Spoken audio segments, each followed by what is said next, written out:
ನಿಮ್ಗೆಲ್ಲ ನನ್ನ ಫೀಲಿಂಗ್ಸ್ ಹೇಳ್ಕೊಬೇಕು ಅನ್ಕೊಂಡಿದ್ದೀನಿ. ಹೇಳ್ಬಿಡು ಎಲ್ಲ. ಹೇಳ್ಬಿಡಲ್ಲ ಶಾವ್ಗೆ. ಈ ಭೂಮಿಯ ದೇವ್ರು ನಿಮ್ಮೊಬ್ಬರಿಗೆ ಕೊಟ್ಟಿರೋದಲ್ಲ. ಸಿಟಿಲಿ ಹಳ್ಳಿಲಿ ಬದುಕೋಕೆ ನಿಮ್ಗೆಲ್ಲರಿಗೂ ಎಷ್ಟು ಅಧಿಕಾರ ಇದೆ, ಕಾಡಲ್ಲಿ ಬದುಕೋಕೆ ಅಷ್ಟೇ ಅಧಿಕಾರ ನಮಗೂ ಇದೆ. ಇಂಟರ್ನೆಟ್, ಕಾರು, ಬೈಕು, ಟೆಕ್ನಾಲಜಿ ಕಂಡಿಡ್ದಿದ್ಕೆ ನೀವ್ಯಾರೂ ದೇವ್ರಾಗಲ್ಲ ಕಣ್ರಯ್ಯ. ನೀವುಗಳು ಡೆವಲಪ್ ಆಗೋಕೆ ಕಾಡನ್ನ ನಾಶ ಮಾಡ್ಬೇಕು ಅಂತ ಡಿಸೈಡ್ ಮಾಡೋಕೆ ನೀವ್ಯಾರು?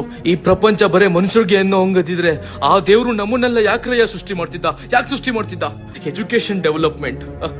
ನಮ್ಮಗಳ ಸಮಾಧಿ ಮೇಲೆ ನೀವು ವಿದ್ಯಾವಂತರಾದ್ರೆ ಅದಕ್ಕೆ ಏನ್ರಯ್ಯ ಅರ್ಥ ಇದೆ? ನೀವು ಮನೆಯಲ್ಲಿ ಪ್ರೀತಿಯಿಂದ ಸಾಕೋ ನಾಯಿ, ಬೆಕ್ಕು ಅಷ್ಟೇನ ಪ್ರಾಣಿಗಳು? ಬೇರೆ ಯಾವ ಪ್ರಾಣಿಗಳಲ್ವಾ? ನಮ್ಮನ್ನ ಝೂ ಅಲ್ಲಿಟ್ಟು ಶೋ ಪೀಸ್ ಮಾಡಿ ದುಡ್ಡು ಮಾಡ್ಕೊಂಡ್ರೆ ಪರಿಸರ ಉಳಿಯಲ್ಲ, ಈ ಭೂಮಿ ಉಳಿಯಲ್ಲ. ಹೊಟ್ಟೆ ಹಸಿವು ಅಂತ ನಿಮ್ಮ ನಾಡಿಗೆ ಬಂದು ನಿಮ್ಮ ಹಸುಗಳನ್ನ ತಿಂದಿದ್ಕೆ ನಮ್ಮನ್ನೆಲ್ಲ ವಿಷ ಹಾಕಿ ಸಾಯಿಸ್ತೀರಾ. ಬೆಳೆ ನಾಶ ಮಾಡಿದ್ರೆ ಕರೆಂಟ್ ಶಾಕ್ ಕೊಡ್ತೀರಾ, ಗನ್ನಲ್ಲಿ ಶೂಟ್ ಮಾಡ್ತೀರಾ. ಆದ್ರೆ ನಮ್ ಚರ್ಮನ ಮಾರ್ಕೊಂಡ್ರಿ, ಮಾಂಸನ ಮಾರ್ಕೊಂಡ್ರಿ, ನಿಮ್ ಭೂಮಿಗೋಸ್ಕರ ನಮ್ಮನ್ನ ಸಾಯಿಸ್ತಾ ಇದ್ದೀರಾ. ನಾವೆಲ್ಗೋಗೋಣ ಸರ್? ನಿಮ್ಮೆಲ್ಲರಿಗೂ ನಾನು ಕೇಳ್ಕೊಳ್ತಾ ಇದ್ದೀನಿ, ನಮ್ಗೂ ಜೀವನ ಬೇಕು. ನಾವು ನಿಮ್ ತರನೇ ಬದುಕಬೇಕು. ನಮ್ ಕಾಡನ್ನ ನಮಗೂ ವಾಪಸ್ ಕೊಡಿ.